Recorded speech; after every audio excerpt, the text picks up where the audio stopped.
ధనవంతులు ఉన్నారు, కొంతమంది అస్సలు చదువుకున్న వాళ్ళు ఉన్నారు, బాగా చదువుకున్న వాళ్ళు ఉన్నారు. అయితే దేవుని దృష్టిలో ఎట్లా ఉన్నారు? కొంతమంది పొట్టిగా ఉండొచ్చు, పొడవుగా ఉండొచ్చు, ఇట్లా డిఫరెన్సెస్ మనం అనుకుంటాం. కానీ దేవుని దృష్టిలో ఎట్లా ఉంటారో నేనేం చేస్తానంటే ఈ 3 తాళ్ళని సమానంగా పట్టుకుంటాను. ఓకే, పైన చూస్తే 3 సమానంగా ఉన్నాయి, ఈ త్రాడు కూడా దీంతో సమానంగా పట్టుకుంటాను. ఇప్పుడు 3 తాళ్ళు సమానంగా ఉన్నాయి పైన. ఓకే, క్రింద చూస్తే ఒకటి చాలా పొడవుగా ఉంది, ఒకటి చాలా పొట్టిగా ఉంది, ఒకటి ఇంకా పొట్టిగా ఉంది. సో పైన కింద సమానంగా పట్టుకున్నాను. కొంతమంది అనుకున్నారంటే మధ్యలో సమానంగా లేదు కదా అనుకుంటారు. ఓకే, మధ్యలో కూడా సమానం చేద్దాం. దేవుని దృష్టిలో అందరూ సమానమే. మీరు బాగా చదువుకున్నా, ఆస్తి ఉన్నా లేకపోయినా దేవుని దృష్టిలో అందరూ సమానమే.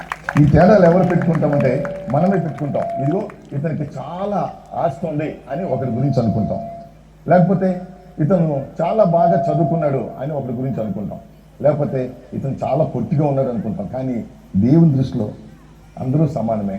కొంతమంది అనుకుంటారు అతనికి చాలా ఆస్తి ఉందని అనుకుంటారు. అతనికి ఎంత ఆస్తి ఉన్నా మనకున్నట్టుగానే 2 చేతులు ఉంటాయి, 2 కళ్ళు ఉంటాయి. అయితే దేవుని దృష్టిలో మాత్రం అందరూ సమానమే. మనుషుల దృష్టిలో ఎట్లా ఉంటారని చూస్తే కొంతమంది పొట్టిగా ఉండొచ్చు, కొంతమంది పొడుగ్గా ఉండొచ్చు, కొంతమంది ఇంకా పొడుగ్గా ఉండొచ్చు. అయితే యేసు ప్రభువు వారు మన నిమిత్తం చేసినటువంటి గొప్ప విషయాన్ని ఒకటి మీకు జ్ఞాపకం చేయాలని ఆశిస్తున్నాను.